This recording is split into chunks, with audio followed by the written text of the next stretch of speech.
Our first subject matter is vaccination mandates. Should we have them? Should we not? And joining me in this discussion is the moderator, Mr. Chad Livengood to my far right, Mayor Dennis Cowan, and Jared Fleisher. Chad, I'll turn it over to you. Hey, thanks a lot. I'm Chad Livengood, Senior Editor at Crain's Detroit Business. I'm joined by Jared Fleisher of Rock Ventures and Dennis Cowan of Plunkett, Cooney.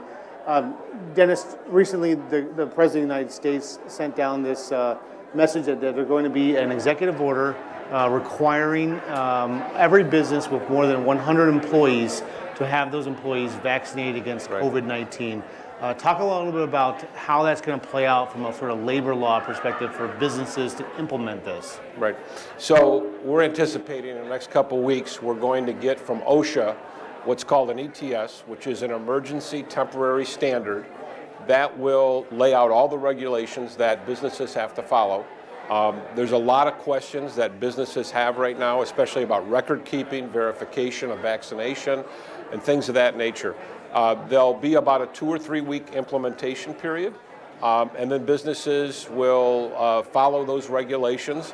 We do anticipate, though, that there probably will be a lawsuit in a state, maybe with a Republican governor, a Republican attorney general, and we'll seek an injunction to stop the effect of it. And I think it's a 50-50 proposition of whether or not that'll occur. So I think the advice to businesses that we're giving is be prepared to implement your plan.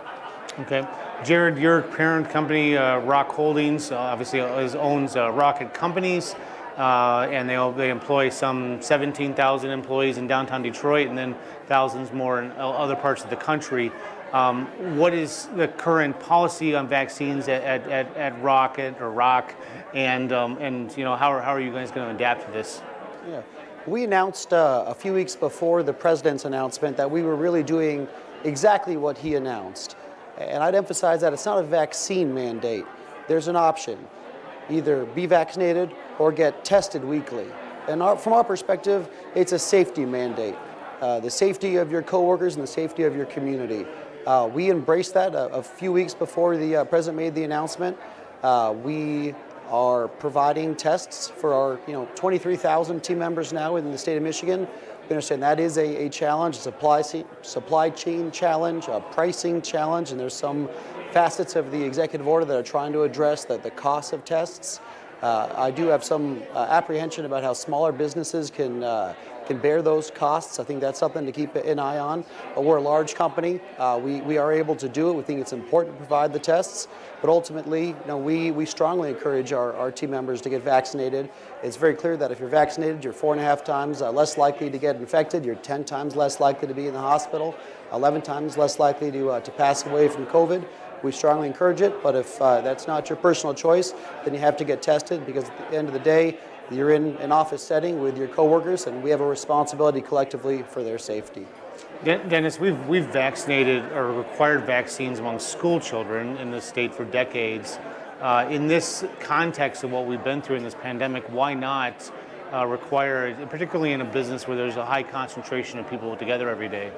Well, I agree with the position of the Detroit Chamber and the Michigan Chamber, both who have come out in opposition, because of the fact that each business should make that determination.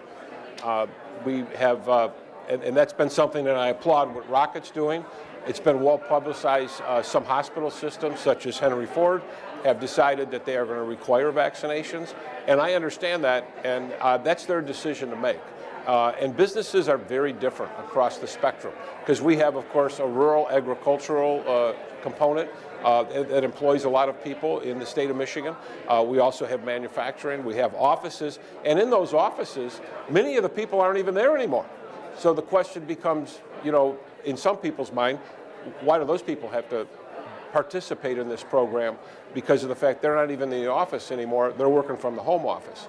So I think at the end of the day, businesses would like to plot their own future and make their own decision. And I think the biggest issue facing businesses is the labor shortage. And there is legitimate concern with many businesses that people are either going to quit or they're going to cut back on their hours or something as an attempt, perhaps maybe not to necessarily evade, but they just don't want to participate in this program. Yeah, I mean, you mentioned Henry Ford last night. I heard Wright Lasser mention that they had about 99% compliance on their vaccine, and they didn't bother sending out a survey and asking people what they thought of it because they didn't really want their opinion. They just said this is what we're doing. But Jared, to that point on the labor issues, and your industry has your company has seen a lot of growth, obviously with like refi and your business has grown exponentially. Maybe it's starting to level off now a little bit, as I heard Jay Farner say yesterday on stage. But what are you guys concerned that you will lose people who won't want to comply with these kind of rules or mandates? I think the reason you saw the U.S. Chamber of Commerce come out in support of the president's announcement, and the U.S. Chamber of Commerce probably doesn't typically come out in favor of mandates on employers. They did. The Business Roundtable came out in favor of what the president announced. And the reason is because if they didn't do that, then each employer was on their own. And if an employer said you have to get vaccinated, you have to get tested, and another employer didn't, then absolutely you have the worry of losing your critical labor force. They may want to go to a place where there aren't these requirements. And we were actually very worried about that when we made our announcement. We ultimately didn't see it. There was really within the company overwhelming support for our policy, but it is an issue more broadly in the labor market, and I think that's why you see business supporting this, because it levels the playing field across all business. Now, maybe if you're a manufacturer with 101 employees and there's another one with 95 employees, there's a little bit of that break point that could be an issue. If I'm going to go to this company that doesn't require it and is not subject to the 100-person mandate, if you will, but by and large, the policy levels the playing field for the overwhelming majority of employers, and I think that's why you saw major business groups embrace it. Dennis, could we possibly see some businesses right on that threshold say, you know what, we're going to outsource the custodial workers so we don't have to fall in that over 100 classification?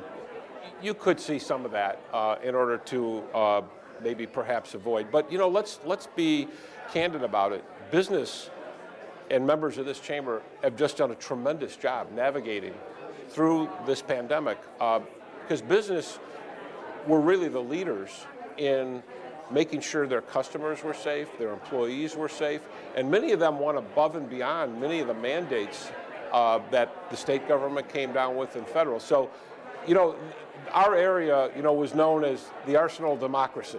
They helped with World War II, and they did whatever it took. And I think businesses will do whatever it takes in order to keep their customers and employees safe. But I think they want to be the ones to make the decision of exactly how that should roll out.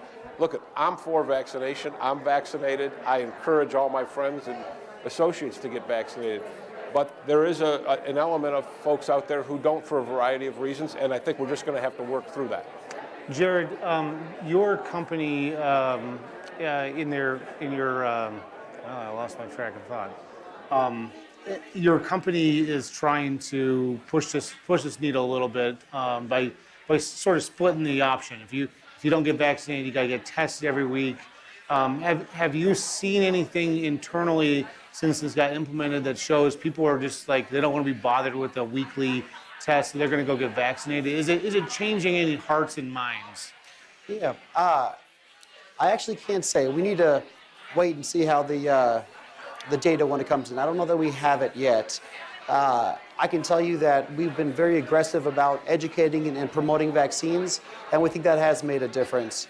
Our leadership from the very top, Jay Farner, and team leaders all second voiced the call for our team members to get vaccinated, to talk to their doctors, to have their questions addressed. And I really do think not, forcing people, but exercising leadership, saying this is why we did it, this is what we believe, the data and the science of what Emily shows, and why we encourage you to do it, encourage you to talk to your doctor.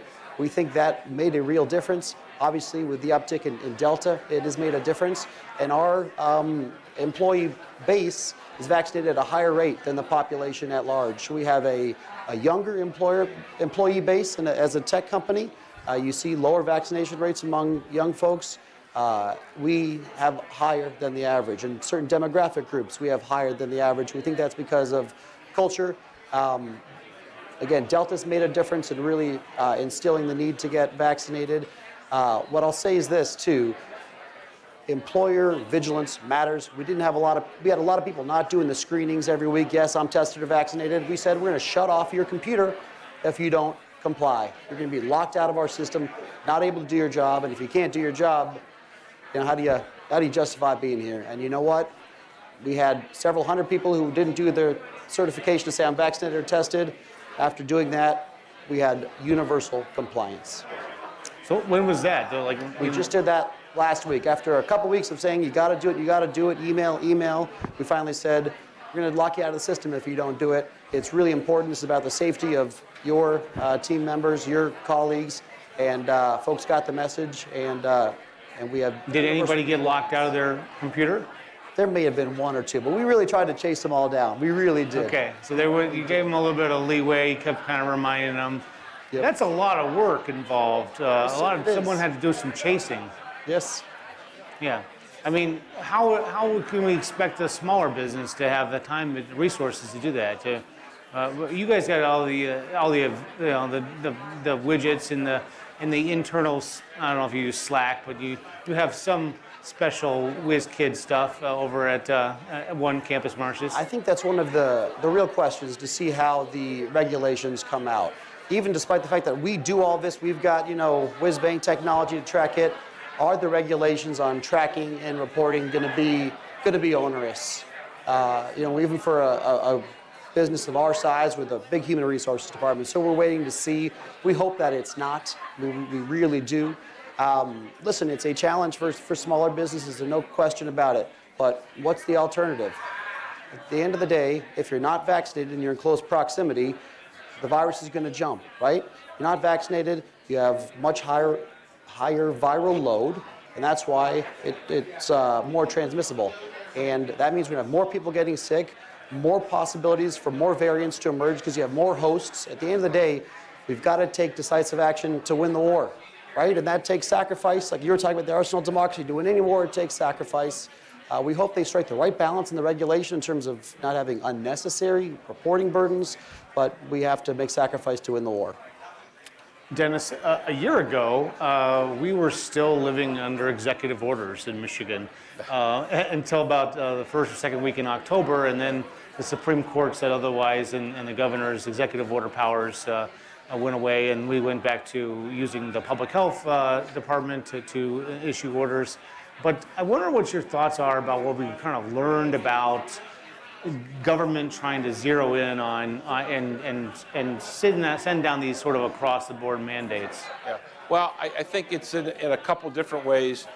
Generally as Americans, we react adversely to government mandates, especially in an emergency situation that nobody was prepared for. I mean, there was not a pandemic playbook anywhere.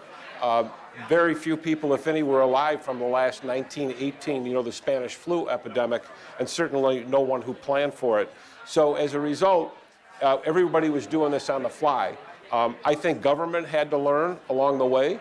There were some mistakes. I will say that one of the complications of all this is probably in my lifetime the worst messaging from all levels of government. We never got a consistent message. So it affected the credibility of those mandates because we got various information or a lack of information. There wasn't a lot of transparency that we would like to see, and now that people are all committed to. So I think as a result, everybody's learned a lot, but businesses have still, even without governmental mandates, have still continued a lot of safe practices in their business places because they want to do the right thing, they want to have a healthy workforce, and they want to have their customers safe. So, again, we're going to learn together if this mandate does go through, and it'll be interesting to see what kind of messaging we get this time. Jared, your job is you're the lobbyist for Rock Ventures or Rock Holdings, or you have so many names I can't. Oh, I can't keep track either. All the Rocks. It's all good. And so your job is to interact with legislators, many of who fought these mandates. They took the governor to court last year. They prevailed in one case. what do you sort of, what's your perspective on how the legislature or how other governments are supposed to sort of react to these kind of across the board mandates from a higher government? Yeah, I think you're absolutely right about what's going to happen. You're going to see lawsuits, Texas, Arizona, Georgia, they've all indicated they're going to file suit. Right. And we're going to see what the courts say about the limits of executive power, of OSHA's power. We adopted this policy, so we obviously agree with this policy. Right. We do see the great virtue in having a level playing field for businesses. We think we have to beat this pandemic.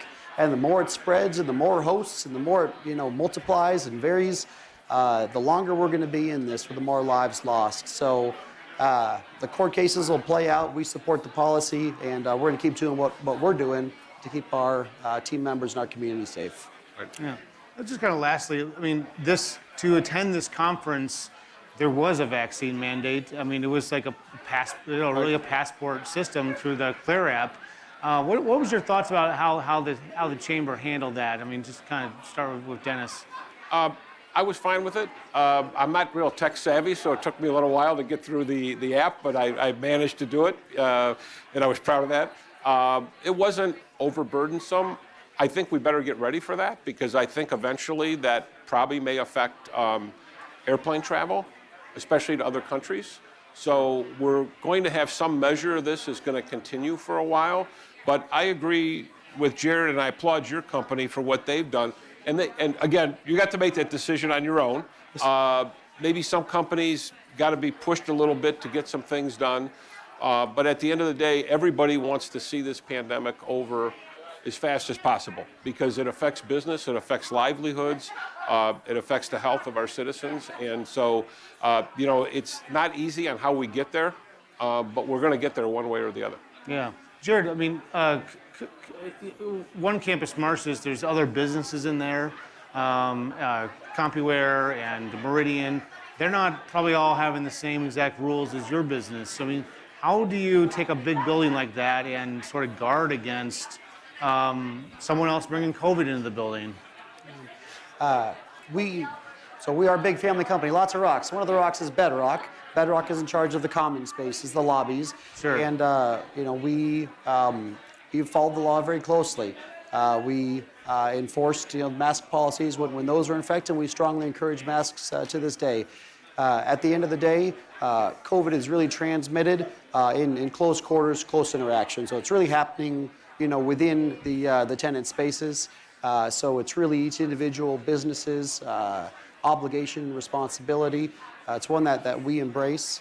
And I actually would venture to say that most of our tenants really are doing the same thing. And here's one more reason why.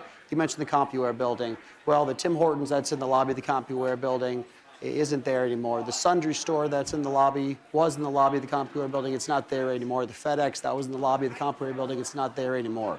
We have to get back to more normalcy.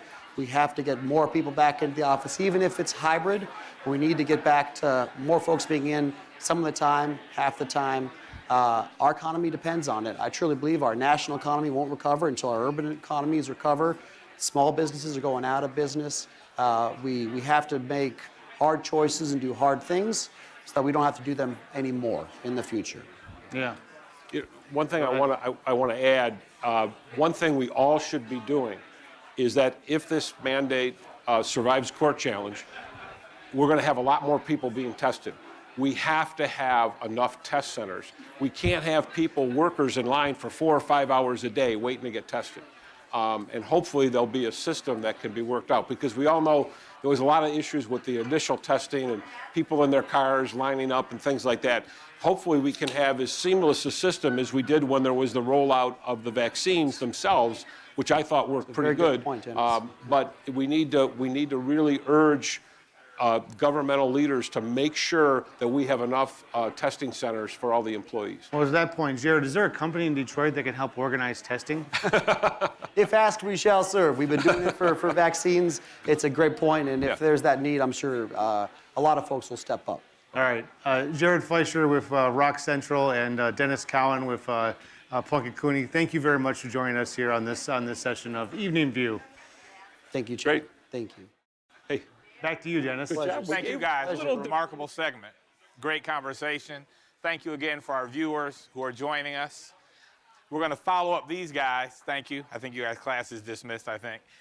We're going to follow up these guys with a very important conversation about diversity, equity, and inclusion in the workplace as it relates to filling the jobs that are open. And as it were, the moderator for this panel is going to be me, Dennis Archer Jr. I'm going to join Rania Cruz, who is the CEO of Optech, and Dan Garrison, who is the managing director for the Detroit office of Accenture. So I'm going to mosey on in with you guys. I know I didn't get the memo about the wine, but that's all right. That's all right. So, you know, it's very interesting as we talk about when we have these conversations related to being equitable and inclusive. We talk about supplier diversity. We talk about board level participation. We talk a lot about talent pipeline and access to jobs and being more inclusive in hiring.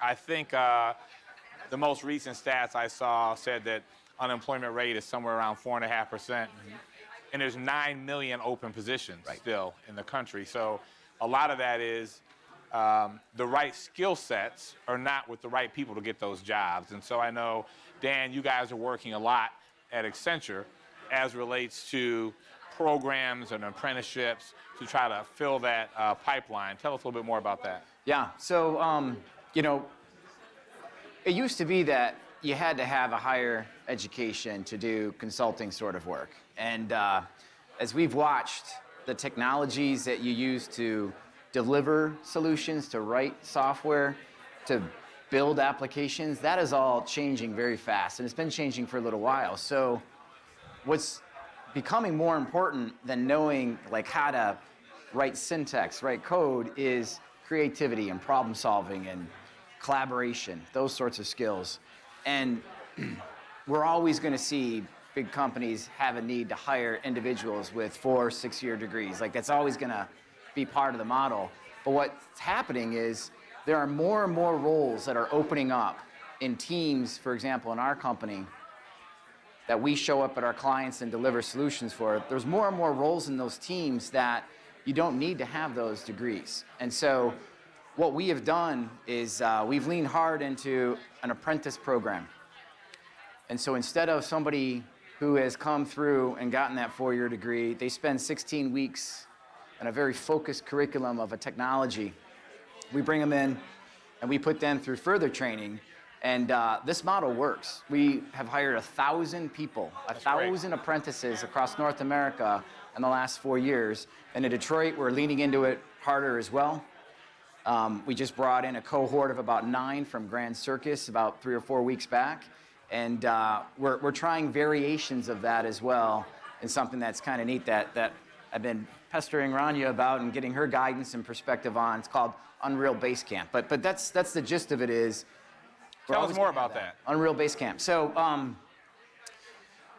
there's a perspective that says there's a lot of talent out there we could hire right now, but we need to go back earlier. We need to go into the high school years, and we need to almost rewire thinking. We need to have a cultural shift to show, you know, these underrepresented individuals that they have an opportunity to do what I do for a living. They have an opportunity to do what Rania does for a living. And so a project that we're kicking off a pilot, and it's a collaboration with some local leaders, a gentleman named Tim Bates, who's a technology fellow at General Motors, Ed Kim, adjunct professor over at Wayne State. And there's a company called Epic Games. You may have heard of it because they make the game Fortnite. My kids know that. There you go. So, but the technology behind that game, in particular, something called Unreal Engine, it has a lot of relevance to businesses in our market. And companies are going to be using this technology for modeling. They're going to be using this technology in General Motors vehicles. It's embedded in the cars. So we're working with Epic Games, and we're creating a variation of this apprentice model whereby we're going to have high school students, in addition to their normal curriculum that they're doing, spend a handful of hours every week and get a certificate, kind of a micro certificate in this technology, and then out the other side of it, line them up with an internship with a company who is looking for that talent. Now, they're not going to be ready in the high school years to go and work full-time for a General Motors or an Accenture or an Optech or whomever, but we want to change the direction of their thinking and have them see those opportunities. And that's Unreal Base Camp and a pilot we're trying to get off the ground here in Detroit. We're pretty excited about. That's fantastic. Rania, how have you seen in your practice, you get calls from companies all over the country to place talent. Have those requests changed? Have people, when they're calling you now, say, make sure you send more women than perhaps more African Americans than before? And is that presenting, I know it's an opportunity, but has it been a challenge to do that? So, Dennis, I want to answer your question, but I just want to piggyback off of what Dan said. Absolutely. So one of the things that we're seeing with these children is they're born digital, right? They learn how to use a computer. It's like second nature. However, you know, we're not getting them early enough. And so that's why it makes a lot of sense to catch these kids in high school. And that brings a lot of potential kids in the inner city, more diversity, because their thought of technology and engineering is like, oh my God, I'm not smart enough to go into those fields, right? But when you get them early enough and they do it in a fun way, you're able to entice them to go into those fields. And then having programs like Accenture's offering, Optech, you know, getting these people into technology early enough provides an immense amount of opportunity to get more kids in STEM. So coming back to your question about talent. So what we found is that, you know, the digital transformation in light of COVID and just the acceleration created an immense amount of demand in technology, in the talent that we're looking for. And a lot of companies have recognized that diversity in their talent is a necessity. It makes business sense. Not only is it good for the community and be inclusive, but it makes business sense because it increases sales, it increases the return on investment, innovation, creativity. And so yes, it no longer is something that, you know, maybe I should do, but I have to do for the good of the company. So yes, there's a great deal of demand.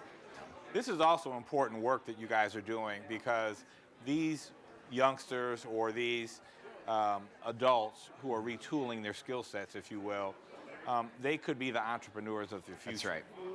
Rania, in addition to your business, you take a look at and participate and are passionate about venture capitalism, angel investing, making sure women are involved. Talk about the importance of tying what you two are doing to the ability for these young women in particular to become entrepreneurs. Okay. Yeah, so, you know, as I mentioned before, bringing more diverse people of color, women into entrepreneurship, having programs like Michigan Women Forward that help provide seed money, Bell Capital, for example. There's a lot of innovation that's happening. At one point in time in Michigan, there wasn't a lot of venture capital in Michigan, and that's changed.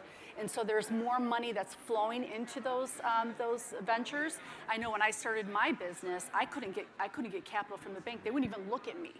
They didn't take me seriously, right? So it's refreshing to see so many organizations coming out of the universities, private equity that's funding entrepreneurship across the board with people of color as well as women. So Dan, how are you finding the retention rates? Yeah. You bring people into these programs, it's a great opportunity, and you know, either as a percentage basis or anecdotally, how many of those people are plowing through, getting the certificate, and then getting placed? That's a great question, and let me tell you something that is a little bit of a secret that people don't understand about companies like ours and other big corporations. So when somebody is up for a promotion, or somebody is going through, management is going through a process of adjusting compensation year over year. But let's just talk about the promotion.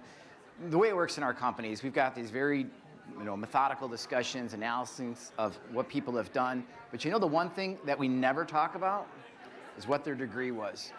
It's just not a limiting factor for somebody to advance all the way to the level of managing director in Accenture. I have never in 25 years I've been in the company, had that come up on a promotion call. Well, such and such has this degree, this person doesn't. It's what they have done as a professional. On the job. On the job. So that is really important when you think about your question, because the opportunities that they have once they are in the organization and once they are building those skills on the job, the opportunity is the same as everybody else. Now again, there are roles that you couldn't get into without a college degree. I don't want to paint that picture, that's not accurate, but the opportunities are there. Now, do we see unmanaged attrition with this talent? For certain, without a doubt.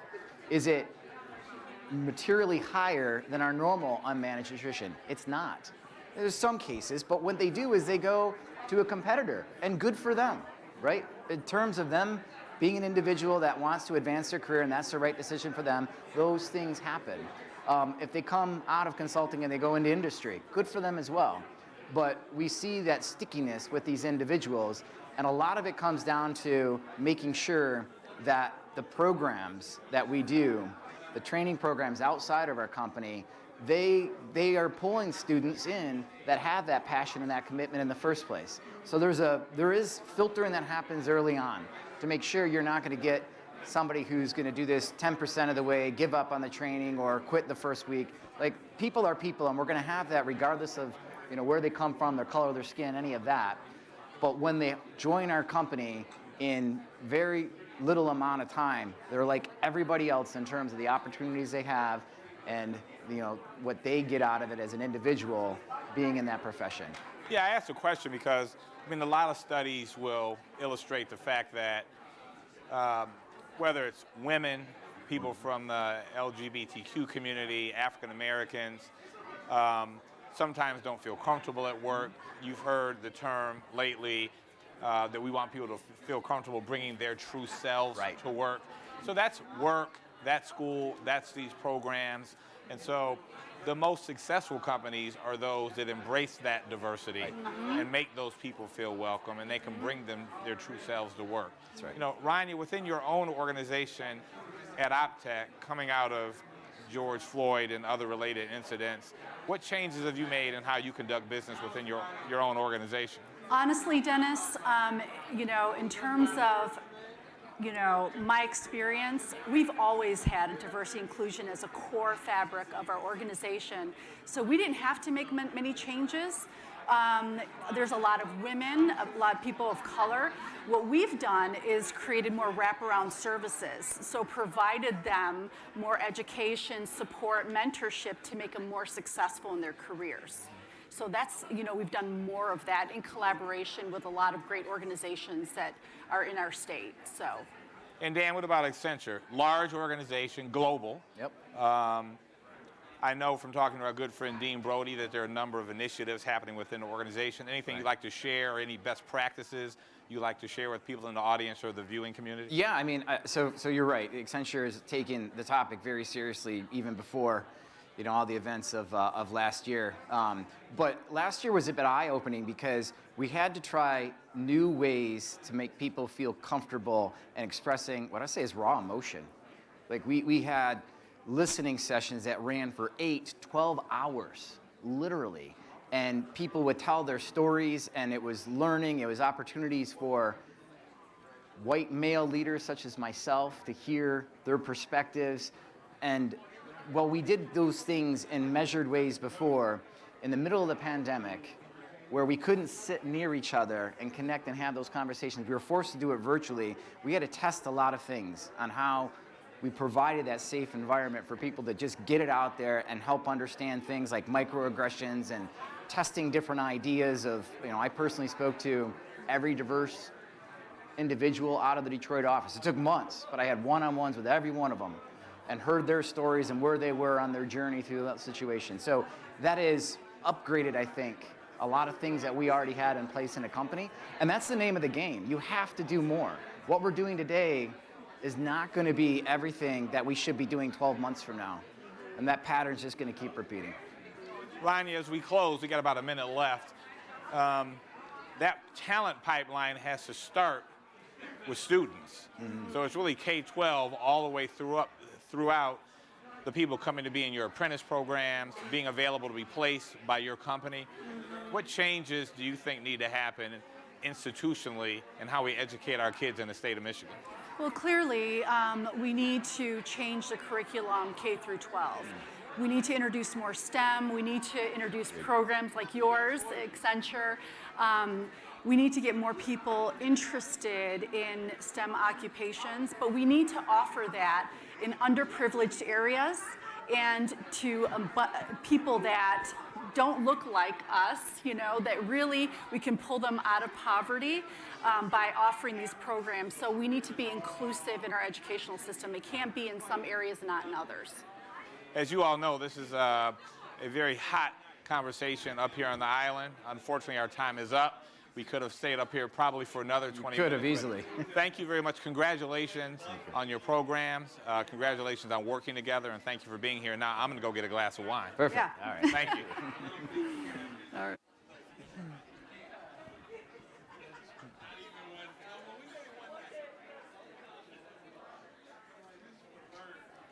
And up next, a few hot topics have been high atop our discussion this week in Mackinac. We have an election year in Detroit. We have a gubernatorial election coming up next year. We're coming out of an election where a president alleged it was stolen. Recently, there's been a lot of discussion about rank 5 voting as a new methodology for voting within the state of Michigan. So this panel is going to touch upon that. Brad Williams, our colleague at the Chamber who runs all of our political efforts, is here with two very esteemed colleagues. I'd like to welcome Scott Claxton. Thank you. And Chris Marcus. Brad, take it away. Dennis, thank you so much for hosting us and having us here today. Scott, Chris, thanks for being here. Thank you. I've had the opportunity to sit down and spend some time with you, so I know your story. And for, I think, a lot of the folks who are watching us here today, the first part of it sounds kind of familiar. You were in the automation industry. You started your own company. You were an entrepreneur, friends for a long time, working together. You sold your company. You have a little bit of an interest in politics. You took Mackinac Island by storm. Now, most people are used to the end of that being you're running for office, but I know that's not the truth. You're not running for office. You're doing something else. Tell us about that. We decided to wade into the world of, I don't like to call it reform anymore, but political innovation. I think our wives and friends might say we're crazy to go down this road a little bit. Yeah, I mean, we have no interest in being politicians. Neither one of us wish to seek public office. But we do have time on our hands because we exited our business, and we look around in the environment that we're in today and the political divide that exists, and we just couldn't sit idly by and not take action. So we sought a solution, and actually I'll give Scott credit for doing that. He really dug in and said, you know, what can we do to try to help subside this partisan divide that exists in our country? Is there a better way? And I'll let you. Yeah, so for me, it started around the kitchen table. You know, I'm sitting around with my family. We're having dinner one night. We're talking. This is last year. The election's going on. All the negative campaign ads are going on. I'm sitting with my family, and they say, you know, Dad, all these people do is talk about what they don't like about the other person. Why can't these people just work together to get something done? This is my 13-year-old daughter saying this. And the reality hit me is that they can't. The system that they're living in right now doesn't allow them to work together to get things done. So really, we explored all the different things that were out there, tried to figure out what we could do to help and just be part of the solution. With that, we reached out to Catherine Gale, who was a speaker here 2 years ago. She wrote the book, Politics Industry. We asked her, you know, how can we help? Where can we get involved? She said, well, you can be a first mover in Michigan, to which we had no idea what that meant exactly. We said, sounds great. And that's what we're doing here today. So I think that's great, and I think a lot of people who have been coming to this conference for years know, one, this is a place where good ideas often get their start. And probably do remember that the last time we had this conference 28 months ago, right. Catherine Gale and Michael Porter from Harvard Business School were here and talked about the concept of nonpartisan primaries followed by at the time then Final Four ranked choice voting, and I think you're talking about something a little bit different, a slight iteration on that. Could you go a little bit deeper about what you're thinking about right now? Yeah, I think it's important to understand. So what we're proposing is called Final Five voting. Our whole democracy starts at the primary process. In the primary process today, we have a process whereby 25% of registered voters control 70% of the elected positions in Michigan today. You kind of got to let that number sink in. 25% of the elected voters, or the registered voters, decide 70% of these positions. That seems absolutely ludicrous. So if you think about it, I go into the voting booth, I go to participate in the primary, I get a ballot, it's got a D side and it's got an R side. I got to vote down one side or the other, but I can't cross this piece of paper, or my ballot is null and void. We talk about our politics. I walk around here today, I talk to everybody about why we can't be more cross-partisan or bipartisan and work on things. I can't vote across this piece of paper, but yet I expect our politicians to vote across the aisle and work together on problems together. It seems crazy. The system's set up from the very beginning not to work properly. So, and then from that primary today, you get two candidates, usually a D and an R. They move on to the general election. If I'm a general election voter, I go in to vote, and I sit in the voting booth, and I look at these candidates, and I know their names, and I think to myself, out of 10 million people in Michigan, this is the best two I could come up with, or the system could come up with for me to vote for, which that seems crazy too. So what we're proposing, open up the primary, allow everybody to vote in the primary, allow everybody to vote their values in the primary, allow everybody to vote across that piece of paper in the primary. From the primary, the top 5 vote getters move forward to the general election. So in the primary, we have more voices that get to participate. In the general election, we have more choices on the ballot. So rather than just 2, you're going to see 5. And then ultimately, in the general election, using ranked choice voting to decide the ultimate winner, because ranked choice ensures that the candidate that wins has 50% or greater support, as opposed to plurality voting today. Yeah. Sorry, that was a lot, Brad. Right. No, I mean, this is dense, and for someone like me who likes to really get in the weeds on this stuff. We know I was scared to interview with you. Right. I mean, we've sat down and we've talked about this, and we've gotten really nerdy on it, and I don't want to do that here. And I'm sure there are plenty of people who will want to sit down with you over beer and get nerdy on it, so we can talk about that later. But you know, Chris, this isn't really about choosing new candidates, is it? No, it's really not about who. Our candidates today are trapped in a system that dictates how they operate. It's in their best interest to appeal to the party first, not to the voters first. And we want to change that. You know, our business experience tells us if our system is broken, we can interchange people all day long, and we're going to see pretty much the same results over and over again. You've got to fix the system. And we can do that with this Final Five voting. So just to clarify that allows our elected officials to change their behavior, to operate in the interest of the broader electorate. As opposed to just the partisan primary vote. As opposed to just the party. Yeah, so, but then, I mean, I guess what I'm trying to ask then, what is the problem we're trying to solve then? I mean, who do our elected officials really represent then? If they're not representing their constituency, if they're not representing their district, who are you suggesting they actually do represent? Well, that's a really good question. So if you look at what it takes to get elected today, you have to cater to the parties and you have to cater to the primary voter. The eye of the needle through which every elected official must pass is the primary election. In that primary election, it's typically a very low voter turnout, 25% of our registered voters. So a small cross-section of the electorate chooses who the rest of us get to see on the general election ballot. So I would say if you ask who they cater to today, it's the parties and it's the primary voters. And we're trying to change that by involving more people in the process and more voices to be heard.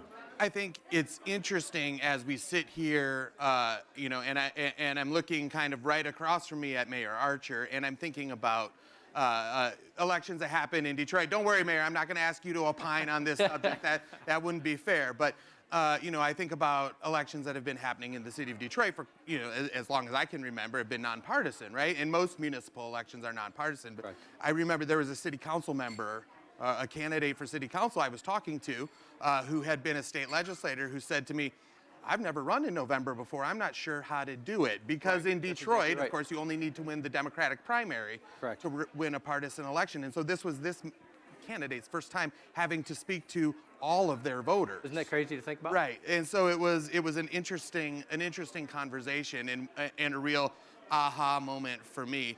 You know, we did see, you know, this summer in the Democratic primary in New York City, for mayor, they used ranked choice voting, which is what you're discussing here for the final five for the general election. Correct. So you know, it got some coverage, some of it good, some of it not so good. Could you kind of talk through for the people who are listening in what you learned from watching New York City and other places that are experimenting with this? Yeah, let me run through just a few examples of where it's used today. So ranked choice voting is used for soldiers that are serving overseas today. 5 states use it for that, because between the time the ballots are sent to the time those soldiers vote to the time the ballots return, sometimes the ballot is different. So we want to make sure their vote counts, obviously, so they use ranked choice voting. It's used by the GOP for their state nominating conventions in Utah. The GOP in Virginia is using it. Alaska just adopted Final Four voting, where they're going to use ranked choice voting for state and federal elections. And then lastly, New York, let me dive into that a little bit. So New York City used it for their Democratic mayoral primary. They also used it for their city council seats this year. They used ranked choice voting. I think it's on record pretty well that it was poorly administered, the election. But the results from people that got to use ranked choice voting show that over 90% of people leaving the voting booth said that they were happy and that it was easy to use. That's a big deal. Over 80% of people voted for at least 2 people. So they used the ranking mechanism to rank at least 2 people down the ballot. Additionally, you know, there's some concerns around ranked choice voting that's going to lower voter turnout. It's going to disenfranchise communities of color. And if you look at the results out of New York, they had higher than average turnout. And their city council now is the most diverse city council in city history. So I think a lot of the dings against ranked choice voting, I think the experiment that happened in New York answered a lot of questions for us. Well, Scott, you bring up something that's been on my mind, and I think one of the elephants in the room while I'm sitting here, I mean, the 3 of us are all white men, Yep. you know, and so, you know, what kind of outreach is it going to take to people who don't look like us to make sure that this is a more open conversation? Because it's very easy for us all to sit in our bubble, right, and agree on things. Totally. Yeah. Because we all have shared experiences, but there's a lot of people who are sitting out here. There's a lot of people who are back home who don't have our shared experiences. So has there been, or what plans do you have to do outreach to people who don't have our shared experiences to see if this is something they're even interested in? So do you want me to take that, or? Yeah, go ahead. Yeah. Well, I think you know, it's important to note where we're at. We're in semi-initial stages. We're in somewhat of an exploratory phase, and we're engaging with people and looking for support from diverse communities, people. We're outreaching now, and this is really our first public event to put the word out there and garner that support. And it's truly our belief. I mean, this improves democracy for everyone, not just us sitting here on the stage today. We've gone through our exploratory process, and now really the next phase we need to shift into is outreach. So our goal is to reach out to members of those communities and share what this can do, and hopefully get them involved and show them there's a better way to conduct our democracy. So when Catherine Gale and Michael Porter were here 28 months ago, I don't know if they coined this term, but in my mind, they coined the term the politics industry. Mm-hmm. And it really is an industry. There are a lot of people who have an economic incentive for the industry to stay exactly as it is, whether you are the chairman of a political party or chairwoman of a political party, whether you are a vendor making negative ads, right, whether you are the owner of a robocall company, a fundraiser. There's a lot of people who have an economic incentive for the system to say exactly how it is. Yep. So you guys are entrepreneurs. You know how to overcome obstacles. What are we going to do to overcome those types of obstacles, the institutional obstacles, to change the system? Yeah, it's a great question. And I don't think we have all the answers to that. I think it's safe to say that the people that have ended up where they are by the current system are going to feel threatened by a change to that system. But I think you can't let that stop you, because if you look at, like I was looking at a Pew survey lately about trust in government. Trust in government right now is at 20%. That's horrible. In a democracy like ours, all we have is trust in our institutions. I think there's a lot of discontent. There's a lot of people that think that things need to change and things need to get better, and our democracy's sick. It's our job to share that there's a way. There's a way to improve things. There's something that's achievable. Yep, there's a solution out there, right? That's not only powerful, it's achievable. And I also want to add that I think elected officials should welcome this type of change. They work in a toxic environment right now. It is impossible to get creative, innovative solutions accomplished in a toxic environment. This will allow them to reach across the aisle without fear of retribution from the party. We've all heard the terms, I'm going to primary you out. We need to de-weaponize those primaries. And so I think once you do that, you change the culture inside of government. I was listening with interest. Obviously, I think everybody in this hotel was probably listening with interest to Governor Whitmer's remarks this afternoon. Did you guys get a chance to hear We did. the governor's remarks? Yep. And what were your thoughts on what the governor had to say, and how do you think it fits in with the work that you're doing? Does it encourage you? Or, Chris, you want to? Yeah, I thought it was very encouraging in that she framed the problem and shared some very overwhelming statistics that show it doesn't matter if you're a D or an R, you want bipartisan cooperation. So that really stood out to me. And then, of course, that she welcomed the people who were willing to step up and say, we'll do something. So, yeah. I think the tone of it today really set the tone for what we're trying to do here. Yeah, yeah. Yep. So when you go to Thanksgiving dinner with your families, I mean, maybe you didn't go to Thanksgiving dinner with your families last year, and you try to explain this, is this the one political conversation you can have that doesn't end with the mashed potatoes being thrown across the room? I would think maybe it could. So far, we've gotten the opportunity to talk to a lot of people about Final Five voting. And I think when you explain to them, it allows more voices to be heard in the primary process. It creates an environment that incentivizes our politicians to cater to a broader cross-section of the electorate, not just the primary voter. It puts more choices forward in the primary, as opposed to two, or in the general election. Opposed to two, you're going to see 5. And instead of a plurality voting system where somebody with a small victory is going to win, it ensures you have to have 50% support to win.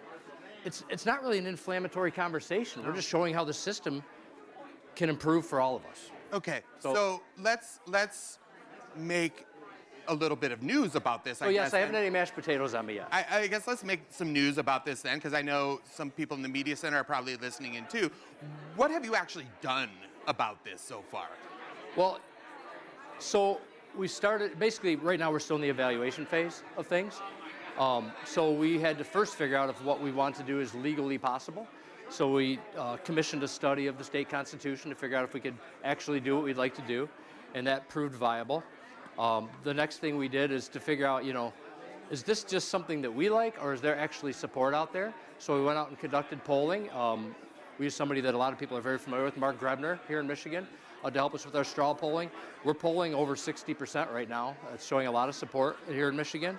I think our newsletter. So yeah, there's a periodic newsletter, which is interesting because we've accumulated a few hundred supporters that follow our newsletter, and we've had many conversations with them, many of whom are business leaders, community leaders.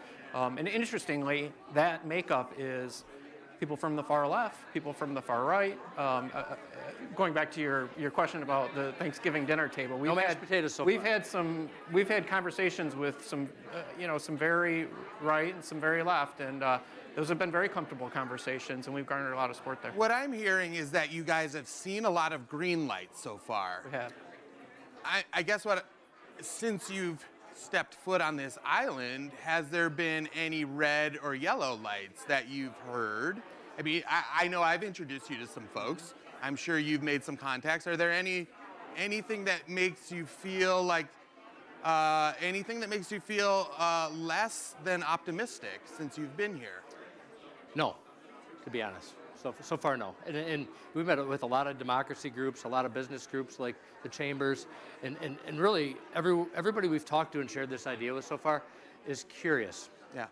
So this But at the is same time, we're not naive to. Right. There will be opposition. We know it's coming. We just haven't run into it yet. this is Michigan Center Stage, and the leaders of Michigan's top corporate leadership, top civic leadership, and top nonprofit leadership is here. So a lot of them are probably listening and interested in learning more.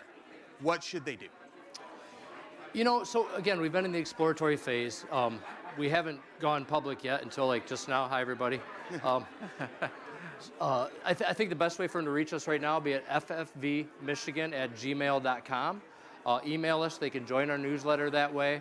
I'd love to talk to people here tonight about this idea and maybe have the opportunity to, Chris and I could come and speak to their organizations and share more.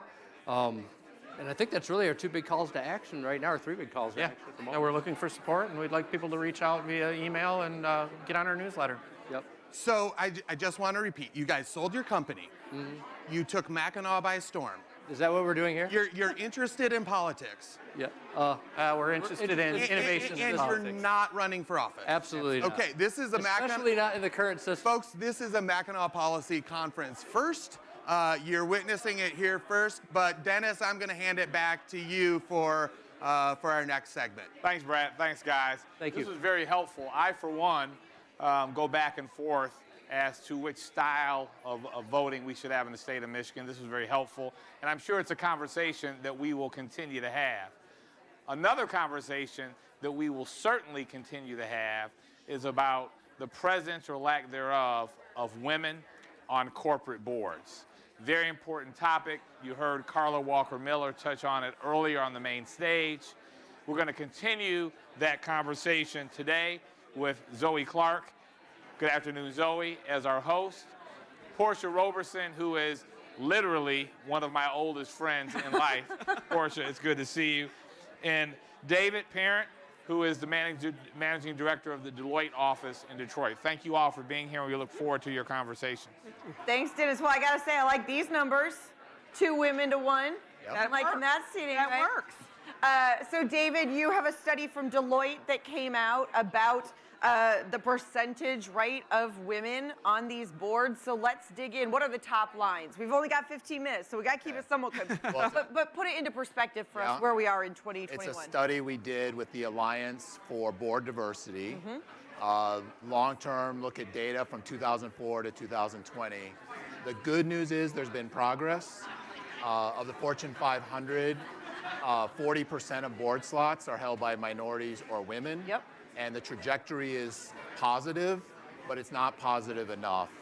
So we need to do more to have our boards more resemble our demographics. Yeah, I want to read a little bit of some more numbers too, right? So 72% male, 28% female. But when you talk about minority women, that drops to 6%. Single digits. Does that track, Portia, with just what you see in the world? Is that me? Absolutely. Now everybody's listening. Now everybody's got your Portia.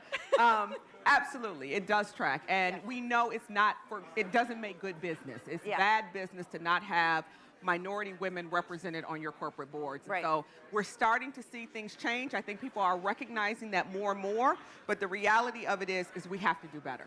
So in 2018, California actually became the first state to mandate gender diversity in boardrooms, right, with the passage of a bill, SB 826. Have we actually seen legislation help fix this, or does it have to actually be on the ground folks making it happen? I think most people would hope that it would be, we could make more progress faster without. But if not, then those steps need to be looked at. I believe it's 7 states that have either enacted or are close to enacting such rules. So 7 states in 3 years, so we'll be at 100% in 20, I'm not going to try to. Yeah. I do think a lot of companies have seen in the past year that there are many issues that they need more boardroom expertise on, things like health health equity, racial justice, DE&I.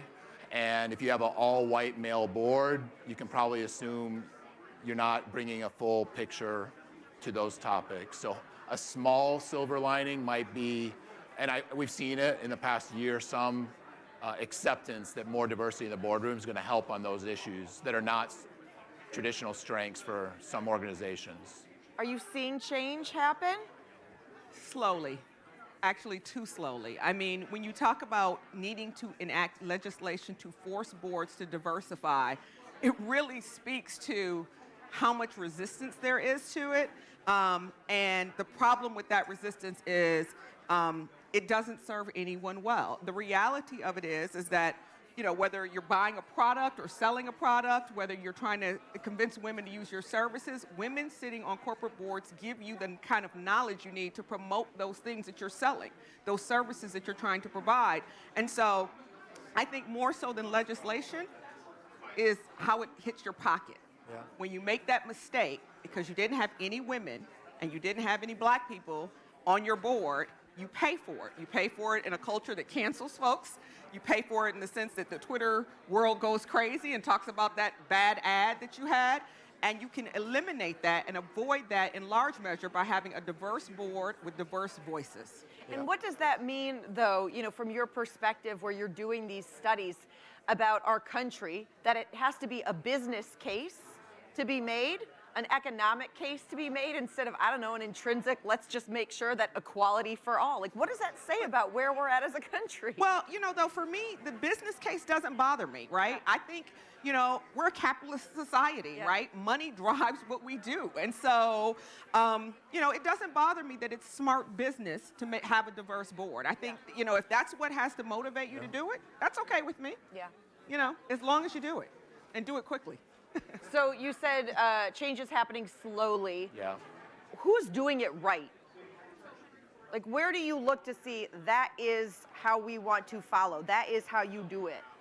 Well, I don't have specific companies for you, but a lot of companies have redefined their criteria for board members. When they go recruiting for new board members, they've changed traditional ways of saying we must have certain titles or certain backgrounds, and they broadened the aperture. And they've put not only women or minorities on boards, but put them in influential positions, chairs or chairs of committees like governing committees or audit committees. Those positions bring influence and can influence the direction of the board on this topic as well. Mm-hmm. Do you see that? I do, and I think, you know, you always want to make sure that you open up the role or the requirements for your board members, but I even think even under some of the requirements that are currently in existence, you can find people. Yeah. You just have to really make the effort, right? I don't think we have to change necessarily the structure of a board in order to find great candidates to serve in those positions. The difference is you really have to go searching. You may have to do or look for somebody who, earlier Carla Walker Miller said this, or Dennis Archer Jr. said this. It may not be the person you golf with. It may not be somebody that you inherently have had dinner with. It may be somebody that you've read a great article about, or you've met at the Mackinac Policy Conference. And so you start to think about someone you didn't know or don't necessarily socialize with, but meets all the current requirements you have for your board, and also might be a minority woman or woman. Yeah, we say look for the skills and the credentials, not the titles. Yeah, I love that, and yet it's all about broadening those networks, right? Because word of mouth. I mean, how many jobs have you found out because of that, or a friend of a friend? Yeah. Absolutely. But if we're trying to expand those networks, it is extra work, right? And you got to do the work, right? So that's actually, sorry, I keep looking now because I want to read you this quote. So they did a survey of 4,000 directors. Okay, this was sort of about diversity on boards. Male directors over the age of 55 cited a lack of qualified female candidates really? As the main reason behind the low number. In contrast, the same study, female directors and younger male directors considered the male-dominating networking that often led to the appointment of directors to be behind, right? So, like, yeah, go. Yeah, I'm dumbfounded in a sense, because you know, maybe those same directors should come to the Mackinac Policy Conference because they could find a whole host of smart, intelligent, have a lot to offer women board members right here. I mean, the idea that in 2021, someone's still maintaining that it would be difficult to find a female who could work on their board is just astonishing. Yeah, I've heard it said it's not a supply problem, it's a demand problem. Not enough organizations are moving fast enough, broadening the aperture of what they've traditionally looked for. It's not a supply problem. So talk us through, what do you do to do that? I mean, okay, so you're not just going out golfing. Like, what is the work that needs to be done for folks that are listening and like ready to go do the work? Give us some tips. Well, one of the things that we do is we run a program called Board Ready Women. It's a national program with local elements. We just started our 4th version of this in Michigan, in Detroit. We have 25 senior executive women who participate locally, hundreds nationally, and it gives tips and tricks about how do you identify the right board for you, how do you sell yourself maybe a little differently in a way that will be seen as appealing to the board, even background on what is a board and what are the fiduciary responsibilities. So it's kind of like a board 101, but focused on women in the boardroom. And is it working?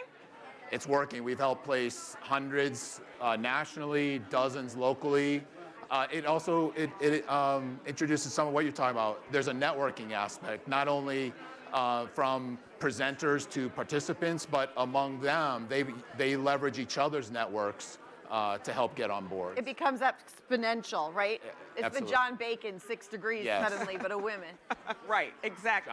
Jonah Kevin Bacon. Right. Kevin Bacon. Some bacon. One of those. Some bacon. All those bacon. All the bacons. Portia, what about you? What are some things folks can be doing? Well, I think it is. It's networking events. It's looking for somebody you may have read about or are hearing about. And then I think what we'll see now is that as women get on those boards, they will pull more women with them. I have to admit that as a young person, it wasn't something that was ever in my consideration. It wasn't something that I knew about.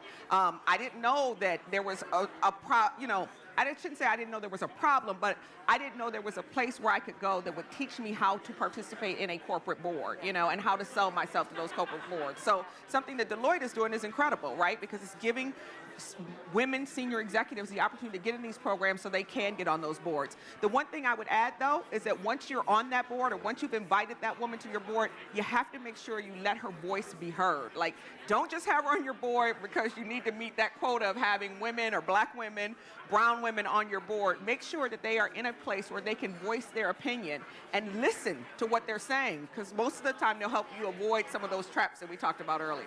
Well, and I think we're talking about that in the workforce and recruiting, right? And any job where you can talk, everybody's ears off about DEI efforts, but once you get folks in the door, what are you doing? Right. Especially if they don't look like everyone else around the table and they don't feel seen then. Exactly. So what are some things folks can do then? Well, I think you have to put them, again, I think you have to welcome their voice. I think you have to talk to your current board members and say, we are bringing in a diverse group of voices and we want them to be heard. So when Carla Walker Miller talked earlier about seeing her male colleagues on boards, their heads go up when she started to talk. And her inviting her own self to Right, exactly. That's the kind of thing that you need to talk to your current board members and say, that's not what the culture we want to start here. We want to make sure that those who are coming on our board are heard. We're listening to them because they can help us avoid mistakes. Yeah. Is that something you're seeing too? It sounds like having women not just be there, show up, advocate for themselves. Yes, and seek those next higher positions. Like I said, seek the chairperson's role, seek chair of committees. Those are extremely influential. There's also even more basics of even the agenda for board meetings, putting some of these topics on the agenda. Yeah. If it's not on the agenda, you're not going to be able to talk about it. That's a good idea. It's big picture thinking, and it's some day-to-day tweaks that need to happen as well. So we can't have this conversation without bringing up the fact that we are still in the middle of a pandemic, although maybe we are at the end of the beginning, as Nicholas Christakis said to us yesterday. And what we know about this pandemic is the economic toll that it has taken proportionally on women, right, who end up being the homemakers, the caretakers. You have this data.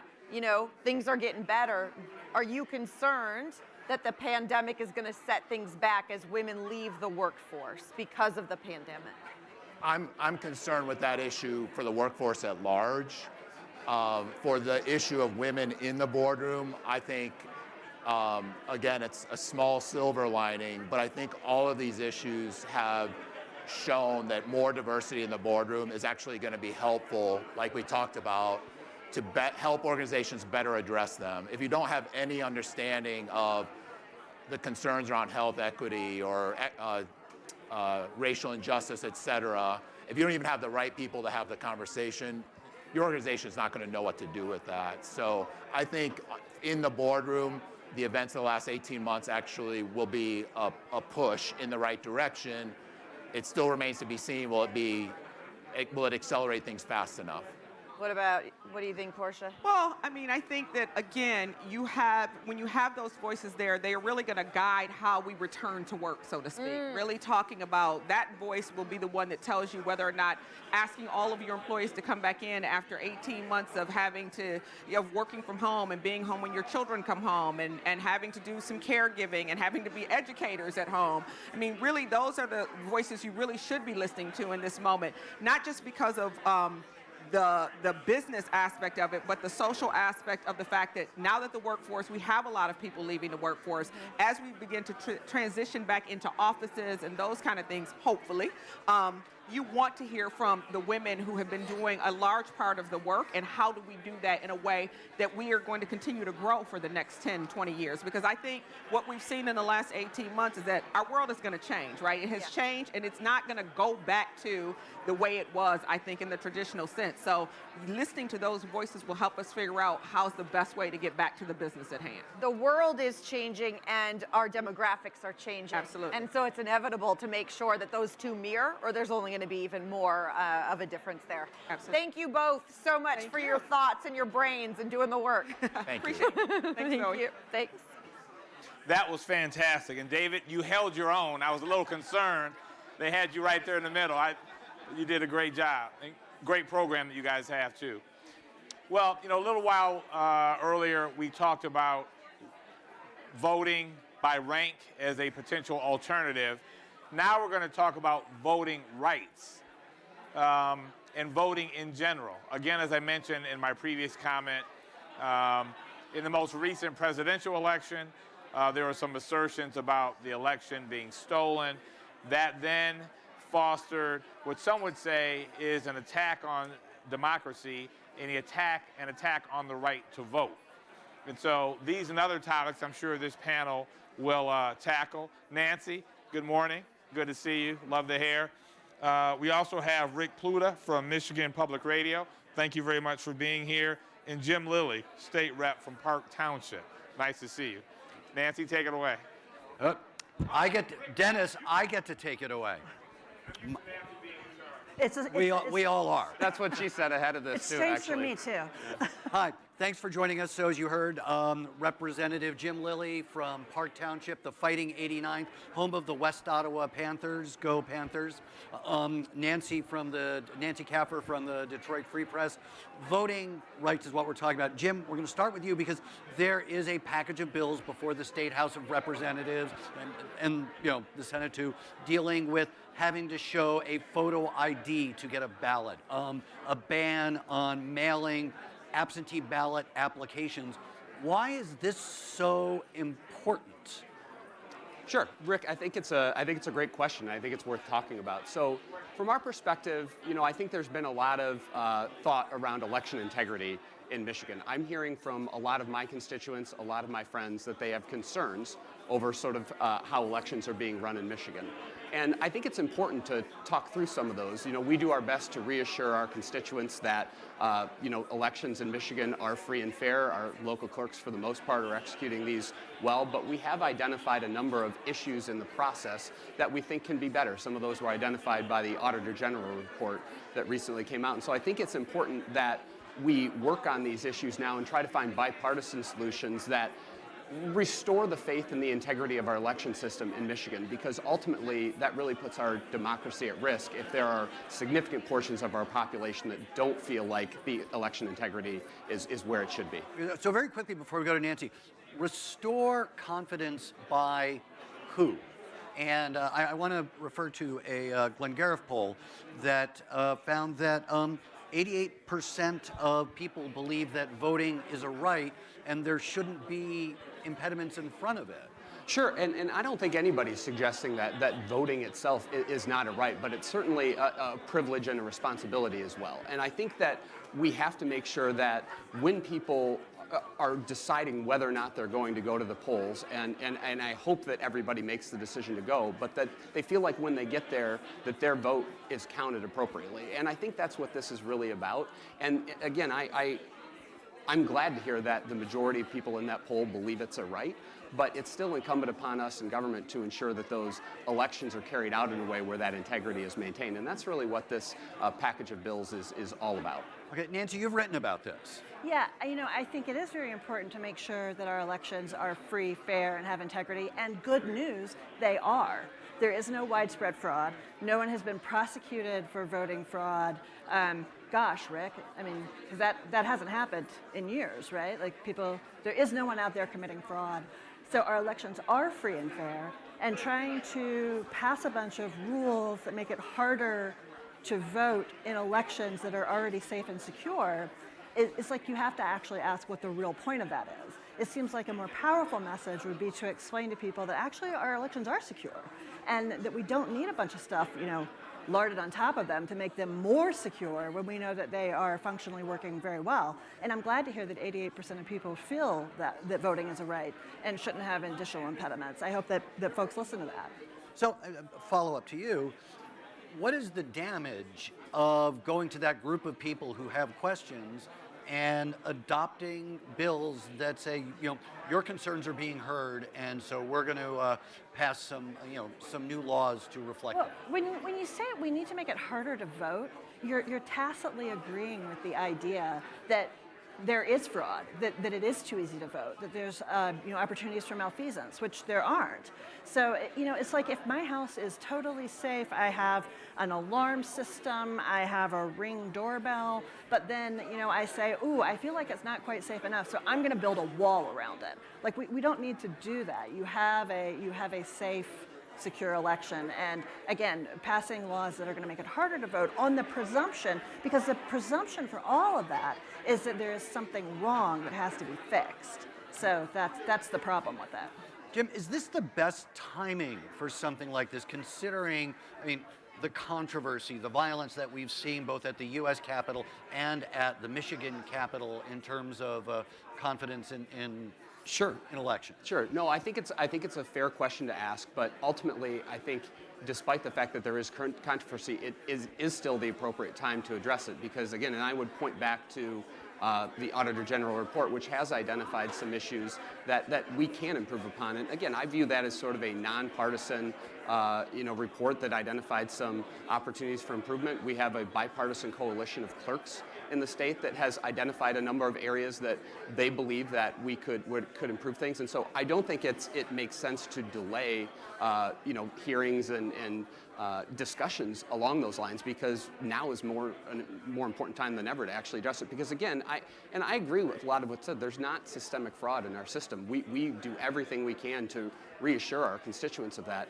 But when they can point to certain things, for example, one of the things that the Auditor General report identified was that there were people on the voter rolls that had a birth date listed of, that suggested they were 120 years old.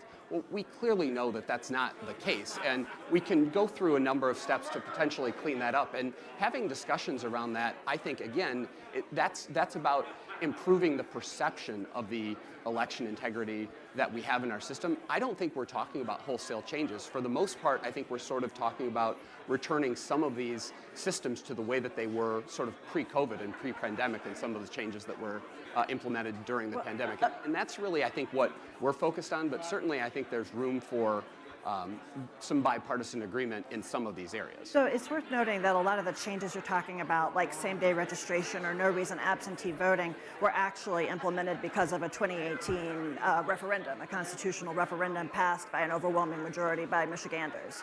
So, I mean, there are maybe some things that changed during the pandemic, but those basic building blocks were passed in that amendment. And I can certainly appreciate that. I mean, obviously, we saw significant changes in terms of, the amount of absentee ballot applications that were being mailed out. And I think that caused a lot of... Wait. Absentee ballot applications, are you talking about the mailing from the Secretary of State where people were asked if they wanted an absentee ballot? Right, exactly. Again, I want to be clear. I wholeheartedly agree with you. I don't think there was a lot of fraud generated by the mailing of these absentee ballot applications, but it did result in a perception of election integrity that generated an issue where I think you had a lot of folks who were receiving these absentee ballot applications. Many voters don't understand the difference between the application and the actual ballot themselves. And so, again, that was creating doubt and concern in a lot of people's mind. And I think we do have to address some of that going forward. I think there's a lot of ways, again, and this has been identified by a bipartisan group of election officials, that we could do some work to clean that up so that doesn't happen again. And that's what I think is at least worth discussing. But there are plenty of ways that election officials let voters know, and using public funds to do it, that where they can vote, what their options are in voting. What is the difference between that and mailing an absentee ballot application and saying this is one of the options available to you? Sure, and again, I think it's a little bit concerning when we're pre-printing these absentee ballot applications with names on them that could be pretty easily determined are no longer living at that address. And so I'm not suggesting that folks are filling these out, which would be illegal if they're not for them. But again, I think the issue is there are many people that believe that people are doing that because they're getting applications at their home for people that don't live there. They know that. And so that's created concern and doubt in their mind about, well, maybe some of my friends and neighbors are filling these out and they're voting multiple times. And that's really the issue. And again, I want to be clear. To my knowledge, there hasn't been a significant amount of fraud in this space. And I don't think there's been documented cases of it. But that doesn't mean that we shouldn't clean that up because again, we have a perception problem as it relates to integrity of our system. And we've done many things or at least my office has done many things to try to combat that, but there's still a significant segment of my constituents who, despite that pushback, still believe that we have issues. And that's why with some of these things we're trying to actually have a discussion around, well, maybe we could do some things to clean these up. So how often should we be making policy based on a misplaced perception, in this case, that because of the absentee, the pre-filled out absentee ballot applications, that there is, in fact, a fraud going on? Wouldn't it make more sense to clear up the perception? Well, I think, again, clearing up the perception is critical, but these are not being created out of thin air. These are not being created purely out of conspiracy theories. I need to point back to, again, a nonpartisan Auditor General report which had a number of findings that we're working to correct in the legislation that we have. And also, on top of that, we're basing this off of some of these reforms on basically a bipartisan coalition of clerks. There's things in there that don't match up with those things. I acknowledge that, but there are a lot of good reforms in here that I think should be bipartisan that seem to be politicized in a way where they're not being sort of looked on their individual merits. They're being sort of associated with other, with the current environment, and that's a little bit of an issue. I think it's also one thing that bipartisan coalition of clerks has repeatedly said is that they need more time to process and count absentee ballots. And in the presidential election, they were given an additional day to process absentee ballots, which essentially means taking them out of the envelope and stacking them up. They couldn't start counting them. And that was what led to delays in the count. In big jurisdictions like Detroit, was a high number of absentee ballots, the vastly more significant amount of work required to count an absentee ballot. But that's one thing that bipartisan coalition of clerks has said repeatedly that they need is more time to process and count, not just process, but to count absentee ballots, and the legislature has not done that. That, in fact, I think Senate Majority Leader Shirkey has said that he is very opposed to that because didn't he say it's the camel's nose under the tent of early voting or something like that? So, but that is one thing they have consistently identified. More time to count is more time to cheat. I have no idea what the objection to early voting could possibly be. No. Well, what about, so are we seeing any movement towards, you're saying they should be bipartisan. Are we seeing any movement towards some bipartisan agreement on any new rules for elections? I've not really seen a lot of that at this point, Rick. No, I think, you know, to your earlier question about is it the right time, I think the time in which we're doing this has created a situation where there isn't a lot of incentive politically for bipartisan agreement here. But I think, again, I've made a career in the legislature out of trying to set aside the current politics of the day and think about what's best, you know, for the state going forward. And I'm not going to say that I think these reforms are perfect, because I think there's still a lot of opportunity for compromise in here. And again, I would like to very much take the time to see if we can't find a few things that we can do, that we can point to restore some people's faith that we actually are making some changes in the system, while at the same time delivering the message of these last elections were free and fair. We've identified opportunities for improvement, but it doesn't change the outcomes of the elections. Again, we are using these as learning opportunities, but this will not change the outcome of any election. But I think our elections are secure, but we have to fix them as a real mixed message. Would it make any sense for the legislature, the Republican-led legislature, to adopt election bills and send them to a Democratic governor, knowing that she would veto them? Would it make sense to do that in terms of restoring or creating faith in elections? So generally that's, and I'm assuming that's questions you're asking. I'm sorry, I meant to. Rick, which is fair, but no, look, I understand where you're going with that. And again, I've made a career in the legislature about trying to send the governor bills that she will ultimately want to sign. I think that's an important part of our job is that negotiation. There's a lot of people in the legislature that don't necessarily feel that way, and they're okay putting bills on her desks that she fully intends to veto. But again, I hope that... And we should recognize that is not something that would be entirely under your control. Sure, that decision. Sure. Yeah, 100% by the way, right? So I like to think I exert a lot of control, but certainly not that much to make that decision. So, so where, I guess I'm going to keep you in the hot seat. Where do you see this playing out as we head into a gubernatorial year and you have 50 seconds to answer? We will have to see what direction that goes. I know that the chair of our elections committee in the House is Representative Bolin, has put a lot of time and energy into this. I know she will continue to engage in discussions with the Senate, and obviously there are a number of other proposals that have been floated out there in terms of ballot initiatives, and so that's certainly going to play into some of this too. I'm sure my colleagues have a lot of thoughts on that, but we're sort of out of time to talk about that today. Yeah, everyone has a lot of thoughts on that. Nancy, 10 seconds, closing thoughts. Voting is a right. Let's keep it that way.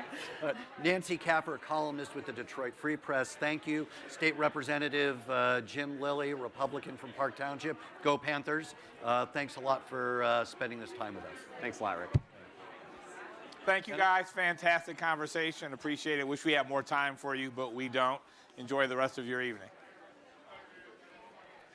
And coming up next, a subject that is very near and dear to me as someone that lives in Detroit, has my businesses in Detroit, and I'm also helping to rebuild Detroit by way of real estate developments in the downtown area as well in the neighborhoods. And one of the people that I work very closely with, Kevin Johnson, to my immediate right, is President and CEO of the Detroit Economic Growth Corporation. Kevin, thanks for having us.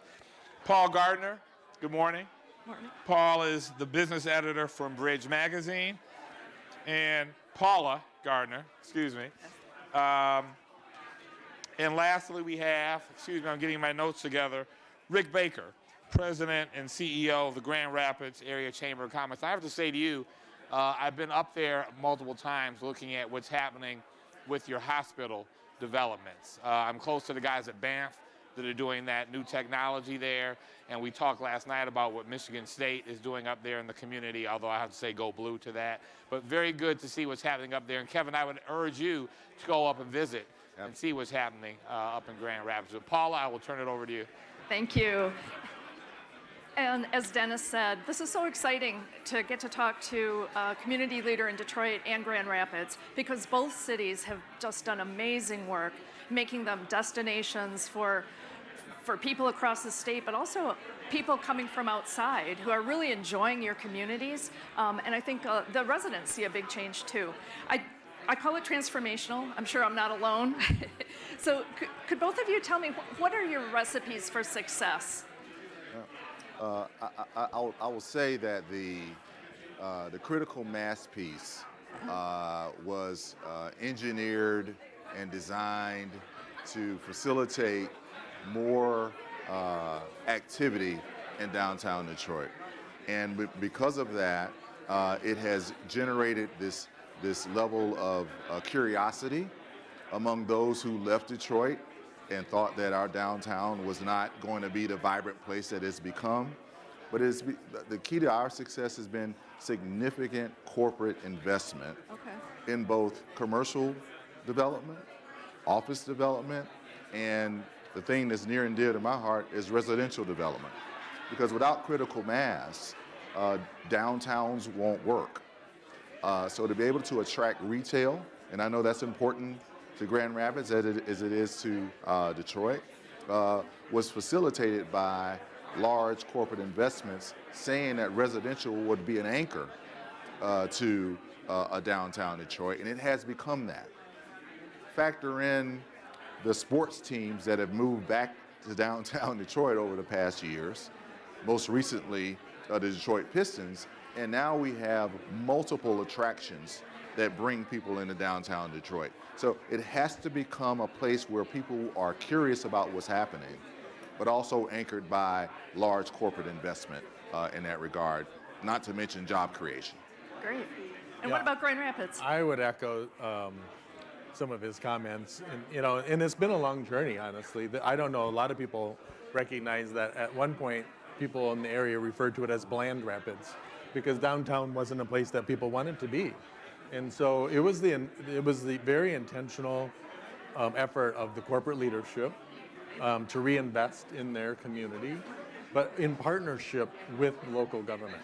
And so it's very much of a strong partnership between government and business, with business leading the effort, and the philanthropic community and the business corporate leadership investing their own capital, because they wanted to make a community that people want to live in, that people want to bring their business to, invest, and create what I would call pebble effect projects. So we'll do this big project, and it's going to have a ripple effect on the neighborhood and get other people to invest. And so it might be the retail store, the restaurants, and those kinds of things. But as a business community and that corporate leadership, they focused on some of the larger pebble effect projects. Okay.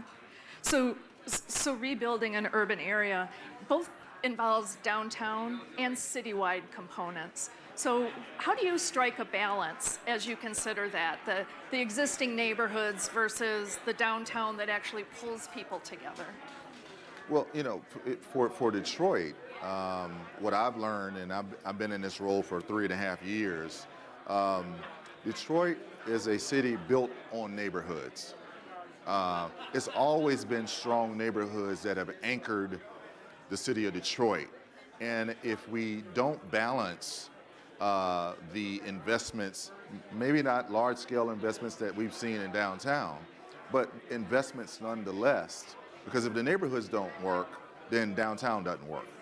And we had to kind of psychologically think about that in a way that folks who never left Detroit, businesses that have been in those commercial corridors around Detroit, understand that we were as interested in their success and willing to put resources behind it. We have several programs that we manage at DEGC, one of which is called Motor City Match. And this is about as neighborhood-focused investments in small businesses as you can get, unlike any other program in the country. But it was a demonstration that if you invest in neighborhoods, commercial development and retail development would follow. And that is how we've not had this kind of us versus them kind of battle going on, because we were putting resources not only in downtown, but in neighborhoods at the same time. Okay. And are you feeling the same? Yeah, we did focus a lot on downtown Grand Rapids to really get the energy going, and then before we started looking into the neighborhoods, because we wanted to concentrate our efforts. But for several years now, we've been working in some of the other neighborhoods, and we've learned a lot in the process.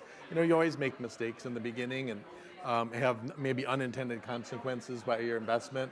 But I think we've learned, and now we have a lot more very intentional effort to get neighborhood input into the redevelopment, making sure that we're hiring from the neighborhood, what opportunities for business are opportunities, so that we're not just bringing people from outside and kind of gentrifying somebody else's neighborhood and having them have a negative impact. And so I think that's something that we've learned over the years and are doing much better now than maybe the early years, 15 or 20 years ago, when we invested and let things happen, and sometimes it dislocated people, and we don't want to see that happen anymore. Yeah, when you mentioned gentrification, that leads into one of the questions I had was, like, where does diversity and equity play into some of the decisions? It's like you have people who live there, and you're drawing from so many other places, and like how do the people feel? Yeah, and there's a group right now in Grand Rapids called Amplify GR, and they're working on and I think they've learned, as I mentioned, like through the other neighborhood developments, like how can we do this even better? And their process is, I would say, maybe a little bit slower right now, because they're getting so much more input and providing a lot more opportunity for neighborhood engagement. What do you want to see in the neighborhood? What can we do to help you thrive if you're a business that's already there? What can we do to help you thrive? And so I think, as I mentioned, we've learned so much more, and maybe it's slow down to hurry up and get some redevelopment. So in the city of Detroit and at our organization, DEGC, we everything we do is anchored on an equity and inclusion lens. Okay. And I mean everything. And as we talk about gentrification, what we want to do, what we want to become, is a destination for all, right? Not a destination for some. And a lot of times when you have this kind of reinvestment in not only downtowns, but in neighborhoods in general, those that were there, as you've just mentioned, are under a level of financial pressure that they didn't invite, right? They invited the investment. They didn't invite your investment to have them disinvest, right? And so if we don't pull in things that speak to that, when we incentivize projects, there's always an affordability index or a percentage of your development that has an affordable component associated with it. That is deal after deal after deal. It is one way to keep economic balance in the neighborhoods, but it's another way to say to the general population, we hear you, right? We hear you. And when that is kind of in the mix, it helps kind of soothe what can be a very challenging mentality about new things coming into your community that we can't afford to participate in. I think I have a lot of economic development conversations, and the big fish out there, they're not as frequent anymore, but you both have examples of big fish. For lack of a better term, the Chrysler factory, that I keep hearing how the city has helped to populate the workforce with city residents and what a difference it's made. But the fact that they located there in the first place, I think, is, that's a coup for the city. It was an unbelievable achievement, led by Mayor Duggan and many other people who were involved in that. But what it said to the world is that, one, Detroit can compete, Detroit can get to the table. The automotive industry, despite what you read, is still entrenched in the state of Michigan. It's still entrenched in the city of Detroit, and we wanted Detroiters to be first up for the jobs that that particular investment spun off, and they were. So of the 5,000 people who work in the new facility, that's Stellantis, which is formerly FCA, which is formerly Chrysler, all the formers. Of the 5,000 people that work there, 4,000 of them are Detroiters.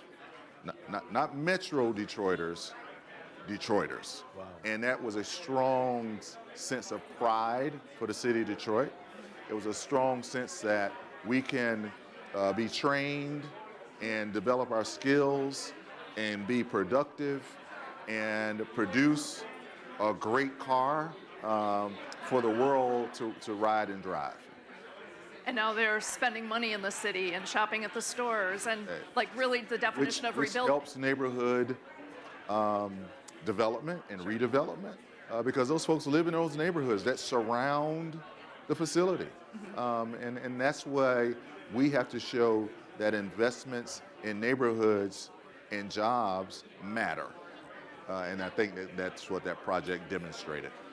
Well, Rick, the big fish that comes to mind for you is the Parago headquarters, but also, I mean, the entire medical mile is a symbol of what you've been able to attract to Grand Rapids. Yeah, you know, downtown Grand Rapids is a little unique in other communities where we haven't in the past necessarily had that large corporate, like a Chrysler type of presence, where now with the investment, we are starting to see that corporate investment with, as you mentioned, Parago, moving their North American headquarters there, Accenture, which is a fast-growing insurance company in Grand Rapids, has now built their headquarters downtown.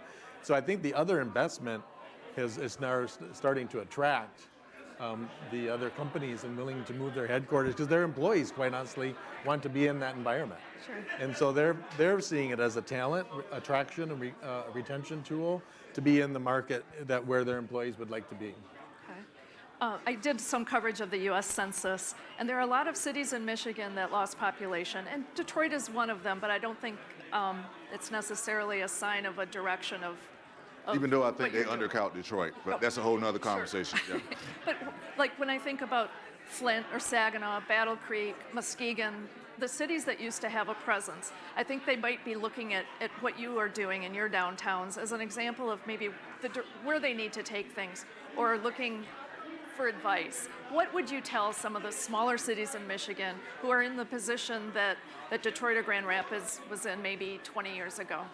Well, it is a long process. We've been at this since 1987. Okay. When a group of corporate leaders said, we're not satisfied with the way this community looks and we're going to do something about it. And they invested their own money and charted out a path. And so I think, and they were, one of the keys I think was they were all aligned. It wasn't one business person doing this and somebody else doing that, but they actually had a plan that they were aligned behind and put their resources behind to actually have a big enough impact to have a difference and set a positive course for our downtown, which I think is now put us where we are now in our ability to attract. We are growing in population and attracting businesses and jobs to our region. What advice do you offer? I think that the most important component is sticking to it, right? Stick to it, anchor in the fundamentals, which is, beautification, it's affordability, it's, job creation and attractive job creation for the core areas of those smaller communities. And I think that there is this charm factor that people are still attracted to. And, don't lose your soul trying to be something that you're not, right? Because I think people who would look at you would kind of see right through that. And that to me gives you this opportunity to be what your aspirations are designed for you to take advantage of. But I think you stick to your core fundamentals and stick to it. It's going to be a long term. Michigan is the only state in the country where rural cities are losing population.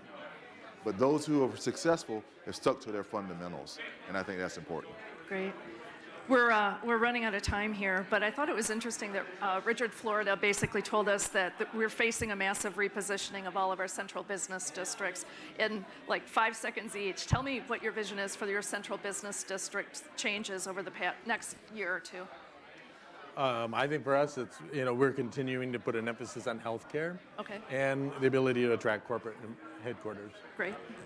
I think we'll put an emphasis on residential growth in the downtown corridor, which will then follow with commercial development, anchoring all of the assets that we have in downtown Detroit. Great, thank you. I'll kick it back to you. Paula, thank you. Just like Governor Whitmer, I like my sports metaphors too. My name's Brad Williams from the Chamber, and I'm going to pinch hit for Dennis Archer Jr. For the rest of this evening, and I am incredibly excited for this next segment. We all know that we just got done with the most divisive election in recent times. But, every year we get a new election.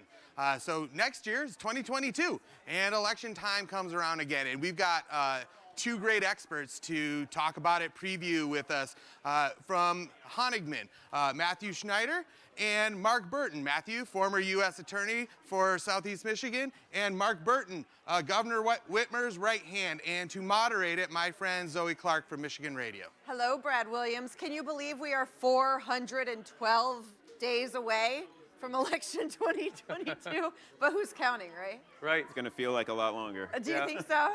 As Brad said, we are coming off of the most divisive election, and it felt like 4 years earlier we said the same thing. Going into 2022, optimistic, probably not, that things are going to calm down before then, Mark Burton. Yeah, I just think the political climate, and it's a national thing at this point, and actually international, is just extremely difficult. People go into the corners, and it's really hard to, especially at a conference like this, be able to bring people together and drive consensus for policy standpoint. But yeah, I think it's going to be just another difficult cycle that's tough for everybody. Matthew, we've like talk about this sort of ferocious, furious, politics. And a panel earlier said, "What's the end game? How does this end as a society? What needs to happen to get us to an election day over the next 412 days where we don't rip each other apart before then?" Well, it's a good question. I think we'd all like to know the answer to that. Right. If you think back in recent memory, people thought about that election between John Kerry and George W. Bush, and they said that was so ugly. The Swift and the voting. Swift vote, yes, all that, and it was horrible and all that. And that was a drop in the bucket compared to what we have now. Right. And so I hope that we're not on a downward trend, that we will at some point have a reverse plateau. That's going to stop, and we'll bring back civility. And I think it's a conference like this where we can get that dialogue started. Well, with that out of the way, let's just talk down and dirty politics. Mark, what we know about midterms is they are not always friendly to Democrats, right, in terms of turnout. We also know midterms tend to not be great for the party that's in the White House. That would portend, at least for Democrats in Michigan, that 2022 may not be their year. Do you want to be a Democrat going into November? I think, it starts at the top of the ticket. I think Governor Whitmer has got an ability to communicate on the set of issues she did the first time around. Mm-hmm. So that consistency, her superiority as a candidate, and I think a real professional campaign organization that knows how to execute is gonna provide the leadership from the top. The party is already unified, unlike the Republicans. So I actually would feel very good about my chances if I were on the ballot, particularly with Governor Whitmer at the top of the ticket next year.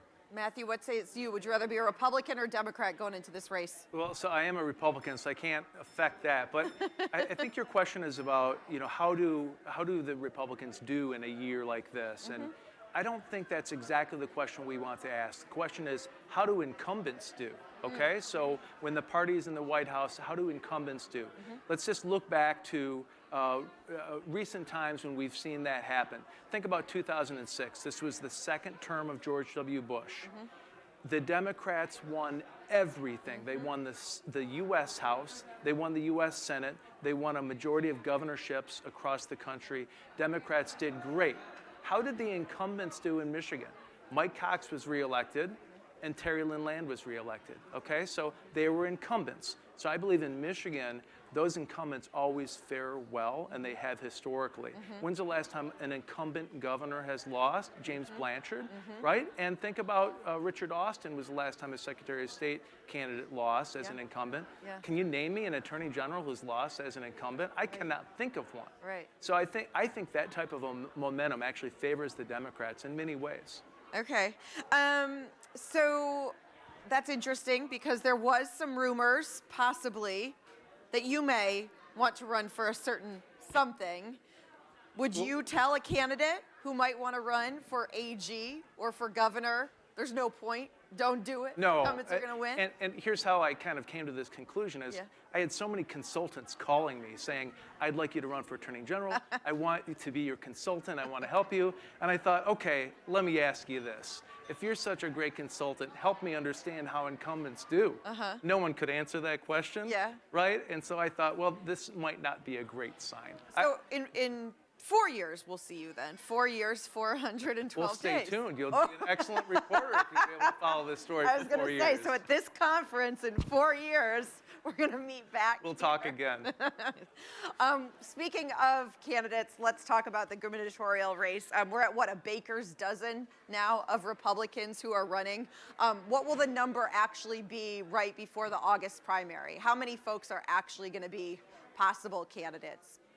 Well, I think that would probably shake out to maybe 2 or 3. Okay. You'll have a candidate who is both doing well in the polls and also well-funded. In addition, you'll have a candidate who might be well-funded, but not necessarily doing well in the polls, and then you could have the opposite. Somebody who might be popular among the grassroots and wants to stick it in, but really has no money. And at the end of the day, that is going to turn out to the person who is most connected and has the most money. That person typically prevails. So as a Republican, who are the candidates that you're looking at right now? I think Chief Craig is in the strongest position. I do. Just based on his appeal, his positions, he has an ability to bring money into this race. I know others do, but he has that more populist approach that I think will do him well. And someone running his PAC helping him named John Engler. Engler, Exactly. I think is the name. Who knows not only about elections, but knows about raising money. Yeah. Mark, what about you? How many candidates do you think before the August primary are actually in it? Like, is it actually going to be a race, you know, that first week in August? I think the primary is going to considering all the candidates, it's going to continue to kind of push on that extreme part of the spectrum. I do agree that there will be probably 2 or 3 sort of highly competitive ones going into the primary. But the bigger picture is always how far extreme do they go, and are they able to make a credible argument in a general? And this is what we saw, you know, more than 4 years ago, or a little less than that, was Bill Schuette, Brian Calley, right? And this issue of pivoting in the Republican primary and then trying to come back for the general. Who does Whitmer want to run against? President Trump. No, but you know, but that was the dynamic. Either of us. She'd be either of us, right? But I mean, that was the dynamic in 2018. Yeah. Right? And I mean, to think that that's not going to weigh heavily in this primary, you know, it will. And it's going to cause that dynamic that might be similar in terms of how do you go one way so far and then obviously try to come back, since we're a purple state and you gotta figure out that middle. Governor Whitmer was able to navigate her primary very effectively in 2018, won every county, but won it in a way that positioned her to, again, continue to just roll right through the general. Who do you think she wants to run against? I agree with Mark. She wants to run against somebody who can't appeal to the center. Anybody who's on the extreme. If you capture that extreme portion of the party or the electorate, you're going to miss a very critical part who would do crossover votes or who would vote for a more moderate person. It's a balancing process, and if she has an extreme candidate, that will favor her, for sure. And yet, how does a non-extreme candidate, going back to, get through a Republican primary? So Whitmer wants to run against whoever Trump endorses pre-primary then, is what we're getting at. And we're seeing James Craig kind of thread that needle, right? He's been asked by myself and many of my colleagues, we finally find out, yes, he voted for Trump, but he hasn't quite gone as buddy-buddy as maybe a Bill Schuette did years ago. Is that how he's going to play the rest of this race? Well, I don't think he will repudiate President Trump, but I don't think he'll fully embrace him either. So he has to appeal to certain voters on either sides, and that's his objective. I guess from my perspective, voters make up their minds way earlier than they used to. And Chief Craig's difficulty right now is his unwillingness to put out plans or to be for something.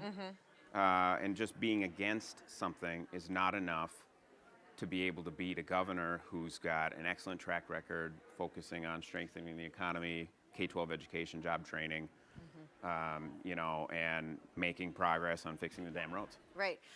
So new maps are being drawn. Maybe not literally as we speak, but they are happening. It feels like every day we're seeing new drafts.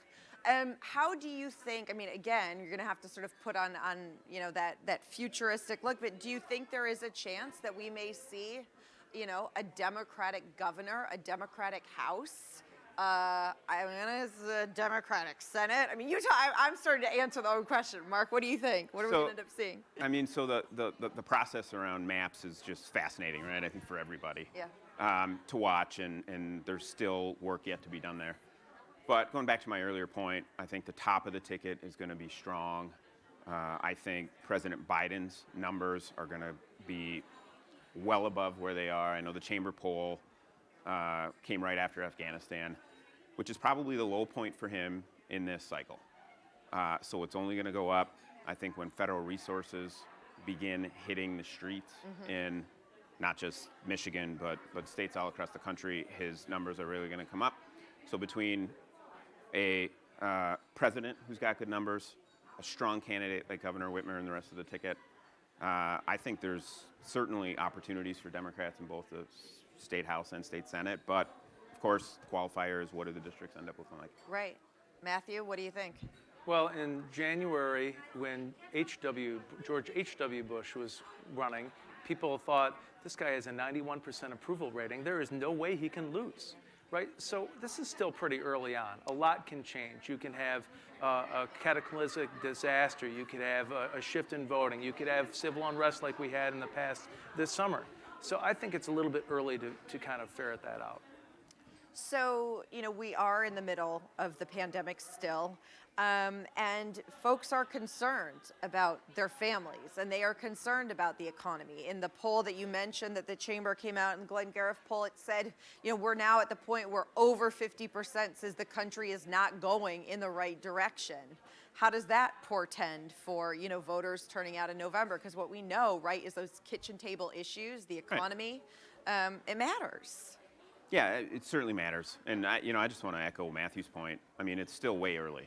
And the fears, I'm a parent with kids in school. Sorry, Matthew's a parent with kids in school. Yeah. We're all kind of struggling with those issues right now. But, time will pass. Other circumstances will develop, hopefully positive, some maybe negative. But either way, where people are, in the spring, moving to obviously the primary and into the general, I think is going to be a much different picture next year. Matthew, how do you get voters to feel like, the country is moving in the right direction? It's a great question, and you have to think about what is the Republicans' game plan right now. Right now, their plan A is what they were doing is attacking Governor Whitmer on her response to the pandemic and thinking about, well, how did you respond? And there's so much concern about masks and the safety of people. And I worked under Bill Barr and the Justice Department on this very issue, right? So I'm no stranger to this. That's plan A.